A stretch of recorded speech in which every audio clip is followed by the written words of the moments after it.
परम पुरुष गुरुदेव जी, शाश्वत शांति निधान, बार बार दंडवत करूं सकल सुखों के खाऊं। सतगुरु सत्य स्वरूप लख, मन चित हो प्रशांत, त्रिविधि ताप का नाश हो, जीवन बनी सुख। अमित महायश आपका, महिमा कही न जाए, नीति नीति कही चुप गए, वेद ग्रंथ सब गाओ।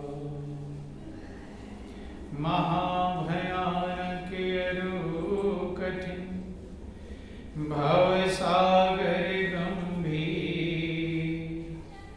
नाम जहाज बिठाए कर, मीटे जन की पीर। मेरा मुझ में कुछ नहीं, जो कुछ है सो तो तेरा तुझको सौंप दे, क्या लागे है। बोलिए प्रेम से स्तुदेव महाराज की जय, श्री सच्चिदानंद भगवान की जय, बोलो वृंदावन बिहारी लाल की जय। बहुत ही सौभाग्य का समय है कि उस महाप्रभु की असीम दया दृष्टि से हम सभी लोगों को ये सत्संग का परम पावन अवसर मिला है। ये उस प्रभु की बहुत बड़ी कृपा कहलाती है और बहुत बड़ी दया कहलाती है। सभी शास्त्र पुराण वेद यही कहते हैं कि सत्संग का मिलना दुर्लभ है। रामायण लिखा गया है कि सत्संगति दुर्लभ संसारा, ओ निमिष दंड भरी कौबारा। कहते हैं कि सत्संग दुर्लभ है। वास्तव में सत्संग दो प्रकार का है, एक बाह्य सत्संग और एक आंतरिक सत्संग। बाह्य सत्संग उस सत्संग की महिमा को कहते हैं जो परमात्मा की महिमा, चर्चा, गुणानुवाद कहा और सुना जाता है, उसे भी सत्संग कहते हैं, क्योंकि वो सत्संग की तरफ ले जाने का कार्य करता है, जिसे बाह्य सत्संग कहते हैं, बाह्य सत्संग कहते हैं। और दूसरा है आंतरिक सत्संग। सत्य का जब संग होता है, जब जीवात्मा उस सत्य परमात्मा में एकाकार होता है, स्थिर होता है, तो सही सत्संग उसे कहकर पुकारा गया, तभी उसका संग होता है। और उसी के लिए महापुरुषों ने कहा सत्संगत दुर्लभ संसार है, अर्थात परमात्मा में मन को स्थिर करना यह दुर्लभ है, ये आसान काम नहीं है, कठिन है। बड़े बड़े ऋषि मुनि तपस्वी तपस्या करते रहते हैं, योग हठ धारण करते रहते हैं, अपने मन को प्रभु में स्थिर करने का प्रयास करते हैं, लेकिन चंचल मन के कारण मन स्थिर नहीं हो पाता। कहते हैं कि निमिष दंड भरे को बारा। निमिष का मतलब होता है कि जब हमारे पलकें जितने समय में खुलती और बंद होती है, उसको निमिष कहा जाता है। क्या कहा जाता है? निमिष। इतना देर भी हमारा मन स्थिर हो जाए, क्षण भर भी स्थिर हो जाए, तो कहते वो भी दुर्लभ है। पूजा पाठ व्रत उपवास तीर्थ व्रत दान पुण्य लोग करते रहते हैं दुनिया में, लेकिन मन परमात्मा में स्थिर नहीं हो पाता है। और यही जीवन का लक्ष्य है, यही जीवन की कीमत है। चूंकि जीव जन्म जन्मांतर से शांति चाहता है, स्थिरता चाहता है, परम सुख चाहता है, और वो स्थिरता तभी प्राप्त होती है, शांति तभी प्राप्त होती है जब मन एकाकार होता है, स्थिर हो जाता है परमात्मा में। और इसी के लिए ऋषियों मुनियों ने तपस्या कर करके हड्डियां गला दिया। राजाओं महाराजाओं ने अपने राजपाट, परिवार, पुत्र, बेटा बेटी, धन दौलत सब कुछ छोड़ दिया, परवाह नहीं किया अपने कष्टों की, ताकि हमें अपने जीवन का लक्ष्य प्राप्त हो जाए। बंधुओं, वास्तव में ये बहुत भाग्य की बात होती है, बहुत कृपा की बात होती है, बहुत दया की बात होती है जब हमारा मन प्रभु की तरफ जाता है। क्योंकि परमात्मा ने इस दुनिया को बनाया है, दुनिया को सुंदरता से सजाया हुआ है। यही कारण है कि जो भी जीव इस संसार में जन्म लेकर आता है, इस दुनिया की तरफ आकर्षित हो जाता है। दुनिया उसको अच्छी लगने लगती है, और जो दुनिया अच्छी लगती है, तो दुनिया जब अच्छी लगेगी तभी भगवान को भूलता है। क्या करता है? भूल जाता है। और यही कारण होता है, क्योंकि पीछे परमात्मा छिपा रहता है। क्या रहता है? छिपा रहता है। इस दुनिया के पीछे पर्दे में छिपा रहता है। दुनिया सामने दिखाई पड़ती है, और लोग इस दुनिया के चकाचौंध में कि जो भी जीव जन्म ले लेकर के इस दुनिया में आवे, वही देखकर इस दुनिया को फूला नहीं समा, दुनिया के पदार्थ पा जाता है। आगे का उसे ध्यान नहीं होता कि जो चीजें मिल रही है क्षणभंगुर हैं, छूटने वाली हैं, नाशवान हैं। महापुरुष युगों से लेकर आज तक यही प्रयास करते हैं कि जीव संसार को नाशवान समझे, छूटने वाला समझे, परमात्मा को अविनाशी समझे, सदा रहने वाला समझे। लेकिन ये जल्दी हमारी समझ में आता नहीं, ये बातें जल्दी समझ में आती नहीं। दुनिया जल्दी पकड़ में आ जाती है, और प्रभु पकड़ में आता नहीं। अभी आप देखना, दीपावली का त्योहार चल रहा है, तो दीपावली मुख्य रूप से सफाई के लिए जाना जाता है। किसके लिए सफाई के लिए? हैं? सब जानते हैं कि दीपावली में सफाई करनी चाहिए। हर साल दीपावली आती है, लेकिन दीपावली का अगर सही मकसद समझ लें तो भी हमारा कल्याण हो जाता है।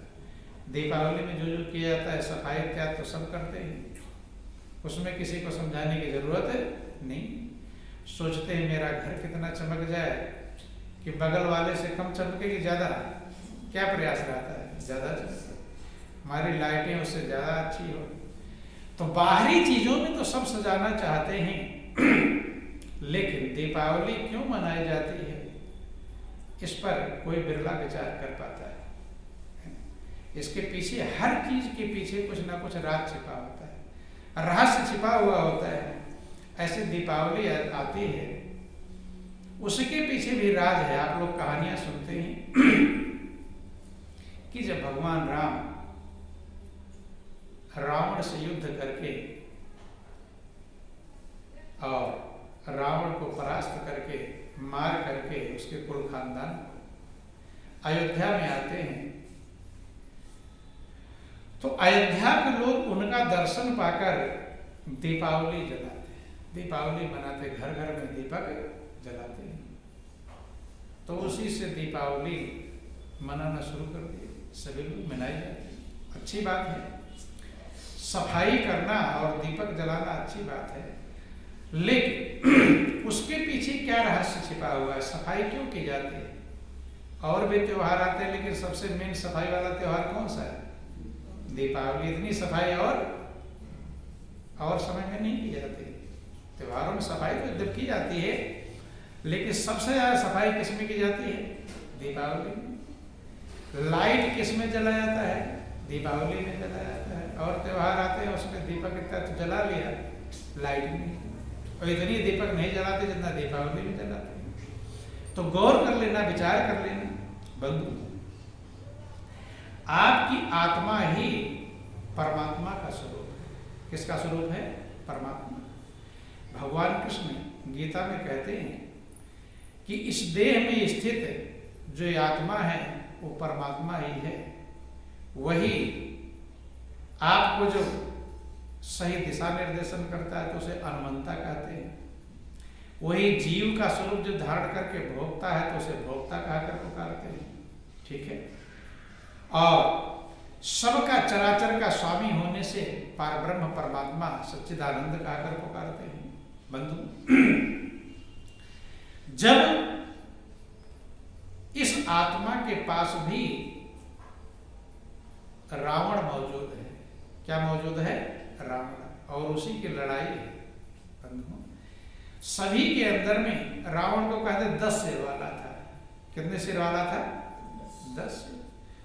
तो वास्तव में मनुष्य के अंदर 5 कर्मेंद्रियां और 5 ज्ञान इंद्रियां, इन्हीं के द्वारा मनुष्य विकारों की तरफ आगे बढ़ता है।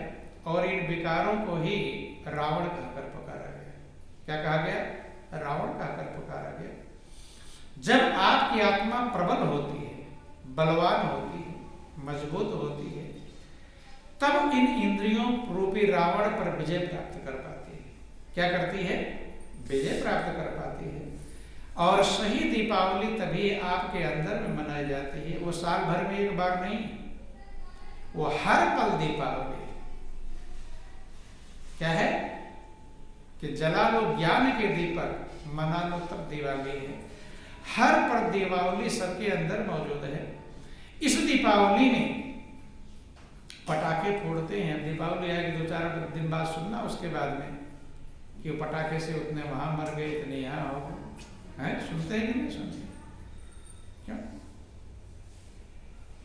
दीपावली का अभिप्राय क्या है? पटाखे का अभिप्राय क्या है? बंधु, आपके अंदर में जब दीपावली जलती है, जो ज्ञान की ज्योति जलती है, जिसको राम की भक्ति कहते हैं। क्या कहते हैं? राम की भक्ति। राम की भक्ति तो अयोध्या वालों ने किया था, लेकिन राम की भक्ति क्या कहते हैं? रामायण में लिखा गया कि राम भगति चिंतामणि सुंदर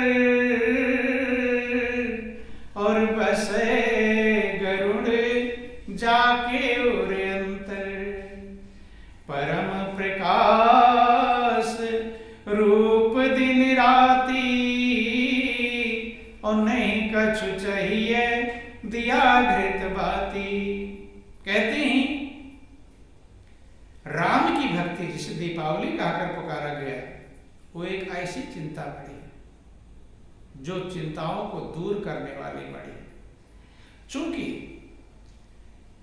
बिना प्रभु की भक्ति के मनुष्य का जीवन शांति में नहीं बन पाएगा। रामायण में लिखा गया कि वारि मथे घृत हो बर सिकता ते बरु तेल, ओ बिन हरि भजन न भव तरिये यह सिद्धांत अपे। कहते हैं कि अगर पानी को मथने से घी निकल जाए, क्या निकल जाए? घी। अर्थात असंभव है, पानी को मथने से घी नहीं निकलने वाला, लेकिन ये निकल जाए। असंभव भी एक बार संभव हो जाए। सिकता ते बरु तेल, सिकता कहते रेत के कणों को, रेत के कण को पेरने से तेल निकल जाए। जो असंभव भी संभव हो जाए, लेकिन कहते ये तो एक बार हो सकता है, लेकिन बिनु हरि भजन न भव तरी। बिना प्रभु के भजन के, बिना प्रभु की भक्ति के भाव माने दुखों को पार नहीं कर पाएंगे। दुखों से पार नहीं हो सकते हैं। यह सिद्धांत अपेद या अकाट्य सिद्धांत है। तुलसीदास ने कहा कि इस सिद्धांत को कोई पार कर सकता नहीं।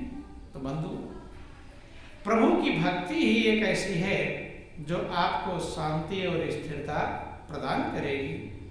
और वो भक्ति परम प्रकाश रूप दिन राति नहीं कछ चाहिए दिया घृत भाती। जो राम की भक्ति है और रात दिन परम प्रकाश रूप रहता है। दीपावली में तो कुछ दिन जलाएंगे, कुछ लोग दीपावली से पहले लाइटें लगा देते हैं, जला देते हैं और 2-4 दिन बाद फिर उतार लेते हैं, खत्म हो जाता है। कितने दिन जलाएंगे?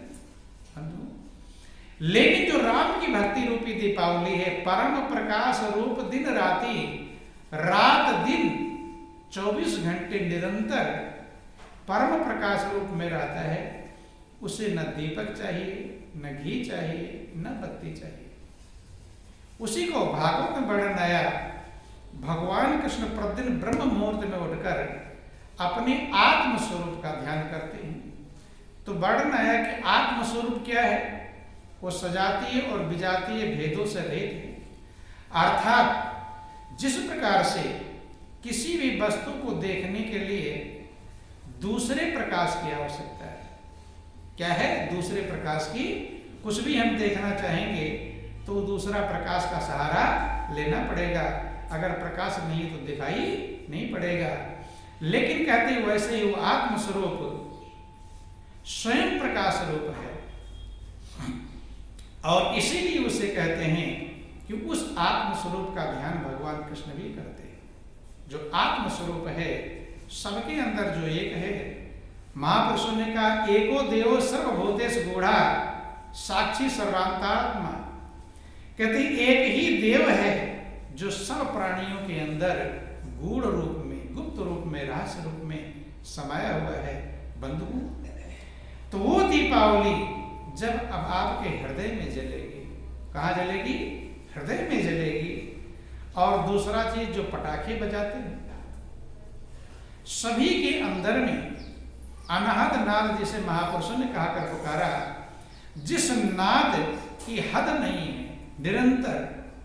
महापुरुष कहते हैं कि एक नाद है, एक शब्द है जो सब प्राणियों के अंदर निरंतर संचालित है, धुन है।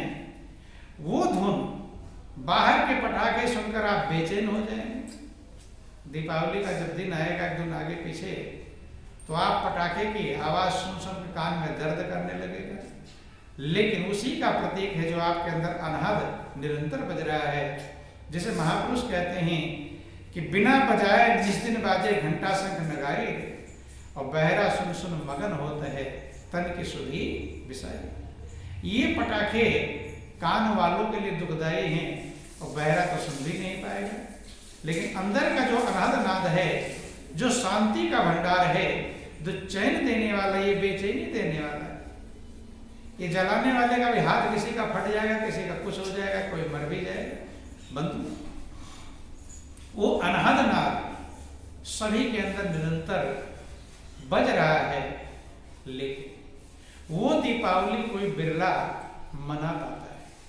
वो भाग्यशाली है जिसे अंदर की दीपावली मिल गई है। अंदर में जो आनंद मग्न होता है। बाहर सब दीपावली में मिठाइयाँ बांटते हैं। क्या बांटते हैं? मिठाइयाँ। वो उसको मिठाई देंगे, बढ़। आपके अंदर में अमृत स्वरूप परमात्मा है जो आनंद का भंडार है, शांति का स्रोत है। बंधु, वहां कोई बिरला जा पाता है, बिरला भाग्यशाली जा पाता है। और उसी दीपावली को मनाने के लिए मनुष्य की जिंदगी में लिए पशु पक्षी होते हैं, दीपावली पर पटाखे फोड़ते, चौंकते हैं, बेचैन होते हैं। मनुष्य तो खुशी के लिए मना रहा, लेकिन पशुओं के लिए क्या है? वो बेचैनी, वो चौंक रहे हैं। जब तक पटाखे फटाफट होते रहेंगे तो परेशान, उछलते रहेंगे, कूदते रहेंगे, क्या हो रहा है बंधु। लेकिन अंदर की दीपावली जो भी मनाता है उसके आसपास रहने वाले शांति को प्राप्त करते हैं। ये लक्षण है उस दीपावली का। चूंकि जैसे एक फूल के अंदर खुशबू उत्पन्न होती है तो जो भी उस फूल के पास से गुजरता है उसे क्या मिलती है? खुशबू ही मिलती है। ऐसे आपके अंदर जब आनंद की खुशबू, शांति की खुशबू, प्रसन्नता की खुशबू उत्पन्न होती है तो आसपास रहने वालों को वही मिलेगा। क्या मिलेगा? जो आपके अंदर पैदा होगा। लेकिन आपके अंदर अगर बेचैनी उत्पन्न होगी, अशांति उत्पन्न, आसपास वालों को क्या मिलेगा? वही बेचैनी मिलेगा, अशांति मिलेगा। इसलिए महापुरुष कहते हैं कि ये जिंदगी धन्य है कृतार्थ है जो उस दीपावली को मनाने के लिए हमें सौभाग्य मिला है। हमें हमारे ऊपर परमात्मा ने कृपा किया है कि हम आंतरिक दीपावली को मना सके, और ये एक बार नहीं, साल भर में निरंतर दीपावली जगमगा रही है। वहां हमें पहुंचने की आवश्यकता है और उसी में मगन होने की आवश्यकता है। लेकिन उस दीपावली को मनाने के लिए हमें अपने मन के विकारों को दूर करना पड़ेगा। मन के विकार ही बाधक है। क्या बाधक है? मन के विकार। ये सब राम भगत के बाधक क्या है? प्रभु की भक्ति के बाधक है। कहां संत तव पद अवराध। जो हमारे विकार हैं वो प्रभु की भक्ति के लिए बाधा है, हमें शांति संतुष्टि देने के लिए बाधा है और जिंदगी का लक्ष्य प्राप्त करने के लिए बाधा है। इसलिए ये हमें बेचैन करते हैं। क्या करते हैं? बेचैन करते, अशांत करते हैं। तुलसीदास ने बतलाया कि लोग किस चीज से दुखी हैं, लोग दुखी क्यों हैं। रामायण वर्णन आया, काग सूर्य जी गरुड़ जी को समझाते हैं कि हे गरुड़ जी, संसार के लोग किस कारणों से दुखी हैं। आप लोग देखते होंगे, बोलो वृंदावन बिहारी लाल की। लोग इस बात को नहीं समझ पाते। लोग सोचते हैं कि कुछ लोग सोचते मेरे पास धन कम है इसलिए दुखी है, कुछ लोग सोचते मेरा बेटा बेटी नहीं इस कारण से दुखी है, कुछ लोग सोचते मेरे कार कोठी बिल्डिंग इमारत नहीं इसलिए दुखी है, कुछ लोग सोचते हैं मेरे पद और प्रतिष्ठा नहीं, नौकरी नहीं इस कारण से दुखी। शादी विवाह मतलब दुनिया की चीजों को लोग समझ रहे हैं, इस कारण से हम दुखी हैं। लेकिन महापुरुष अनुभव करके कहते हैं, तुलसीदास जी कहते हैं कि लोग दुखी किस कारण से हैं? लोग दुखी हैं मन के रोगों के कारण से। किसके कारण दुखी हैं? मन से दुखी हैं। आज आप सुनते होंगे, टीवी में देखते रहते होंगे हैं? कि वहां उसने फांसी लगा लिया। अच्छे अच्छे लोग, पैसे वाले लोग, तो पैसे कमी थी, पैसे कारण नहीं फांसी लगा, मन के कारण से। किसके कारण से? मन के कारण से है। कोई एमए पीएचडी कर रहा है, वो फांसी लगा लिया। अब जब इतनी ऊंचाई पर पढ़ रहा, व्यवस्थाएं होंगी तभी तो, लेकिन वो वहां फांसी लगा लिया। कोई हॉस्टल में बच्चे फांसी लगा रहे, मर जा रहे नहीं। कारण क्या है? उसका मात्र एक कारण मन है। क्या है? मन। महापुरुष कहते हैं कि मन ही मनुष्य के बंधन का कारण है। मन ही मनुष्याणाम कारण बंध मोक्षयो, कि मन ही मनुष्य के बंधन का कारण है और मन ही मोक्ष शांति का कारण है, उद्धार का कारण है। तो तुलसीदास ने मन में रोग क्या है? देखो, शरीर के रोग तो सब जानते हैं कि अब बुखार चढ़ गया है, अब ये है, वो हार्ट है। लेकिन मन के रोग जो उन्होंने वर्णन किया कि सुनो तात अब मानस रोगा, और जेते दुख पावई सब लोगा। कहते हैं कि हे भाई, अब मानस रोग सुनो। कौन सा रोग? मानस। जेते दुख पावई सब लोगा, जिन मन के रोगों से सारे संसार के लोग दुख पा रहे हैं। प्रधानमंत्री राष्ट्रपति की कुर्सी पर भी बैठा हुआ है, मुख्यमंत्री की कुर्सी पर बैठा हुआ है, लेकिन वो भी दुखी है, बेचैन है। हो सकता है शरीर का रोग ना हो, लेकिन मन का रोग उसके पास भी। जैते दुख पावई सब लोगा, जिससे सब लोग दुख पाते हैं, कहते हैं कि वो मन का रोग है। कौन सा रोग है? मन। तो मन के रोगों का उन्होंने वर्णन किया। सबसे पहला रोग बतलाया कि मोह। क्या बतलाया? कि मोह सकल व्याधि कर मूला, और तिन ते पुनि उपजई बहुसूला। सारे रोगों की जड़, मन के रोगों की जड़ मोह है। कौन है? मोह। उसी से और सारे शूल मन कष्ट उत्पन्न होते हैं। जड़, जैसे पेड़ का जड़ होता है, जड़ में से डर निकलेगा, डाल पत्ते सब निकलेंगे। तो ऐसे सारे दुखों की मोह सकल व्याधि कर्मोला, संपूर्ण दुखों की जड़ मोह है। क्या है? मोह। क्यों? क्योंकि जब भी कभी आप दुखी होंगे तो आप अपने मोह के कारण से, जहां जहां मोह होगा वहीं वहीं से हम दुख पाएंगे कि तेरा ही मोह तुझको कब से रुला रहा है, कितने समय से हमारा मोह हमें दुखी कर रहा है जिसका कोई ठिकाना नहीं। मोह के कारण ही मनुष्य अच्छे बुरे कर्म करता है, मोह के कारण ही झूठ प्रपंच करता है, ठग बेईमानी का कार्य करता है। बंधु, जिससे मोह रहता है उसको सुख देने के लिए दूसरों को दुख प्रदान करता रहता है, मोह के लिए झूठ छल कपट का प्रयोग करता है। तो इसलिए तुलसीदास ने वर्णन किया रामचरितमानस में कि मोह सकल व्याधि कर्मोला, संपूर्ण दुखों का जो जड़ है वो मोह। तिन्नते पुनि उपजहि बहुसूला, उसी से तमाम सूल माने कष्ट उत्पन्न होते। बंधु, अब इस दुनिया में जब हम पैदा हुए थे तो किसी से मोह था? जब आप पैदा हुए थे कोई वो मोह नहीं था। जिस माँ ने हमें 9 महीने गर्भ में रखा है, हमारे पैदा होने के बाद तुरंत माँ की मृत्यु हो जाए तो बच्चे को कोई चिंता होगी? कुछ नहीं, कोई मोह नहीं।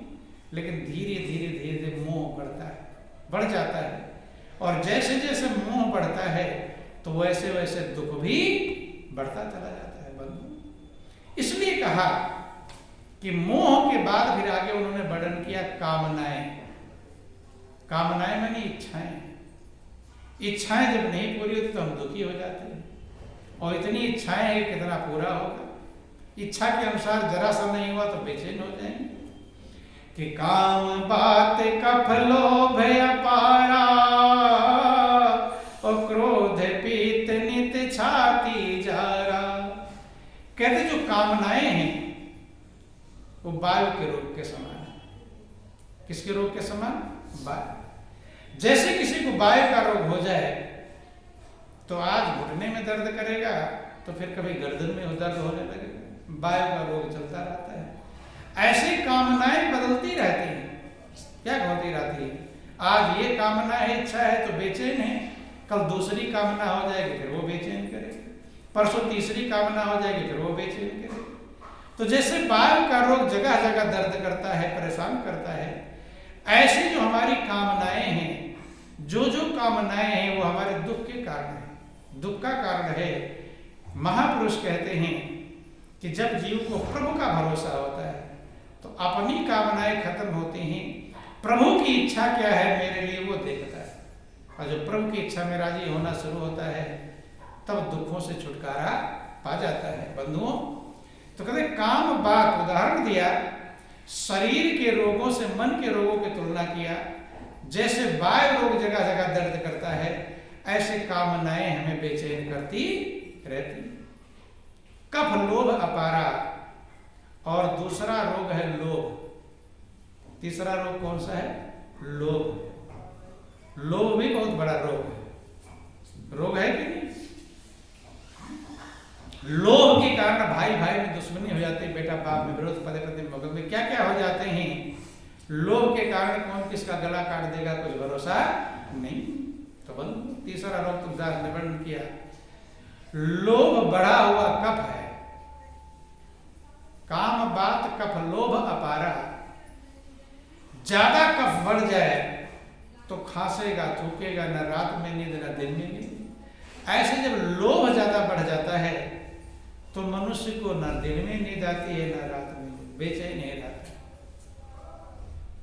तुलसीदास ने प्रार्थना किया प्रभु से, लोभ का उदाहरण जानते थे, लोभी को धन बहुत प्रिय होता है, इसलिए उन्होंने प्रार्थना किया कि कामी नारी प्यारी जिमी, और लोभी प्रिय जिम दाम, तिम रघुनाथ निरंतर प्रिय लागो मोहिराम। कहते कि हे प्रभु, जैसे कामी पुरुष को स्त्री प्यारी होती है और लोभी को दाम माने धन प्यारा होता है। उठेगा बैठेगा किसका ध्यान करेगा? धन का। और सोएगा तो स्वप्न देखेगा किसका? धन का स्वप्न देखेगा कि इतना मिल गया, ज्यादा कहाँ रखूं, जगह नहीं मिल रही है, खुशी का ठिकाना। अर्थात उठते बैठते सोते जागते जैसे लोभी का मन धन में लगा रहता है, कहते कि हे प्रभु ऐसे मेरा मन आप में लग गया। उदाहरण बतलाया तो कहते काम बात कफ लोभ अपारा और क्रोध पित्त नित छाती जा रहा। और क्रोध जो है वो पित्त है, बढ़ा हुआ है। किसी को पित्त बढ़ जाए तो जलन, सीने पर जलन, गले में जलन, जरा से कुछ खाता है जलन पैदा होता है, पाचक तंत्र बिगड़ जाता है। तो कहते क्रोध जो है वो पित्त है, वो हरदम जलता रहता है, वो चैन से रहने देता नहीं। नित छाती जा रहा, निरंतर हृदय को जलाता रहता है। और कहते प्रीति करे जो तीनों भाई, और तीनों अगर एक के पास हो जाए, कामनाएं भी रहे, क्रोध भी रहे और लोभ भी रहे, तो कहते प्रीत करे जो तीनों भाई उपजय सन्निपात दुखदाई। सन्निपात का मतलब एक पागलपन, किधर जाऊं, क्या करूं, उल्टा सीधा कुछ अकल नहीं काम कर। सन्निपात क्या करने, क्या सन्निपात गए, तो सन्निपात हो जाता है, उसे अकल काम करती नहीं, बंद। आगे कहते विषय मनोरथ दुर्गम नाना और ते सब सूल नाम को जाना। कितने सूल हैं, कितने रोग हैं, कहते कितना नाम कौन जाए। विषयों के जो मनोरथ है, मनोरथ माने ये मिल जाए, ये हो जाए, ये हो जाए, ये हो जाए, जो मन की इच्छाएं हैं, विषयों के मनोरथ दुर्गम नाना, जिनको प्राप्त भी नहीं कर पाता ऐसे मनोरथ करता है, तो ते सब सूल नाम को जाना। वो सब सूल है, कष्ट है, दुख देने वाले रोग हैं, उनका नाम कौन जान सकता है, अर्थात कौन वर्णन कर सकता है। आगे कहते हैं कि ममता दाद खंडैर साई हरस विषाद गरा बहुताई। ममता जो है वो दाद है, दांत रोग हो जाए तो वो फैलता है।